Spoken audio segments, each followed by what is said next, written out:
Hey, what's up? Zach here, and today I have found by far the worst tennis shoe ever made. But it actually also might be the coolest. I don't know. Let me explain. Let me know what you think in the comments after the video. And that shoe would be, drumroll please, the Nike Air Zoom Revive. Told ya. So back in the early 2000s, Nike decided to experiment with a shoe that not only could you customize it to match your outfit, but you could also replenish its outsole so that when you burn through one, you could just replenish it with another. But unfortunately, it was better in theory than actual practice. Let me go back to the workshop and show you. Now, the Nike Air Zoom Revive is the worst shoe ever made for a few reasons. Number one, because you don't want to be playing any sport where you can physically just remove the outsole, and the only thing that's holding it together is one little tab. The squeaking alone is enough to drive you insane. And aside from the squeaking, or maybe it's just a product of the squeaking, there's all these gaps in between this outsole wrap and the rest of the shoe. So when you move, your foot, the upper and the midsole moves, and then the outsole moves. So that means you can just sprain your ankle right through the mid part of the shoe while the outsole stays perfectly still. It's like a beautiful tragedy. If you notice, I'm really out of breath from dragging these shoes around. But if you notice, I'm hitting most of my forehands closed stance, because if you hit them open, this little clip here where the rubber meets the shoe starts opening and bending and snapping, making it feel like you're gonna fall over. It's like you have to play like they did like back in the 30s and 40s. Like these should be the original Jack Kramers right here. But I think what the biggest bonus is about this shoe is every time you go to push off, maybe to sprint for a ball, this little back tab kind of tugs and pulls, so you never really know if the shoe's gonna come with you or if it's just gonna do one of these. That I found was the most exciting part of this playtest, because I only got about 20.5 centimeters on my serve jump test, and typically I'm in the high 20s to mid 30s on that test, whereas on this one, all the bulk and weight on the bottom of the shoe just kind of holds you down like an anchor. Don't really have to do a tear down, and you can just slide it off. And not only is this outsole wrap cumbersome, squeaky, and unstable, it also really slows you down by putting so much weight here in the forefoot and underneath because it has to hold onto the shoe. If you look at my suicide test time, well above 15 seconds. I haven't been that slow since I started doing suicide tests.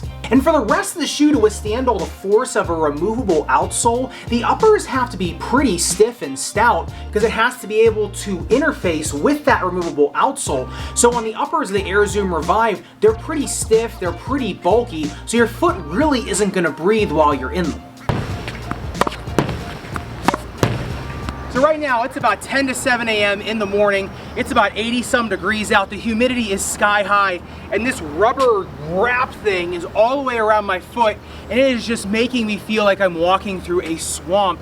It's just so wet. As you can see, I'm drenched everywhere, and that goes doubly for my feet. But, and you know there's always a but, the technology is actually pretty interesting to mess around with. As you can see, Nike made an imprint here in the midsole of the shoe. Now that corresponds with the male side of it under here, so it actually locks into the outsole, which prevents some toggling. Now in practice, it really doesn't prevent all that motion because there's all kind of different motions in terms of the frontal plane, transverse, and sagittal plane when you move. However, it was a pretty cool advancement just to think about how you lock an outsole and a midsole in. That brings me to why this shoe is one of the coolest of all time, because at least Nike's experimenting with something. At least they're trying something different. You don't see a lot of tennis shoe or basketball sneaker or running shoe companies really throwing R&D at a product that they know may not really hit home just to be able to get the technology out there and to start perfecting it. It really reminds me a lot of NASA engineering. You know, I'm sure the first iteration of Velcro wasn't refined as it was when NASA engineers were first coming up with it for astronauts in space. And with this technology in the Air Zoom Revive in the early 2000s, Nike really went for something. A customizable outsole so you could change the color of your shoe if you didn't like it,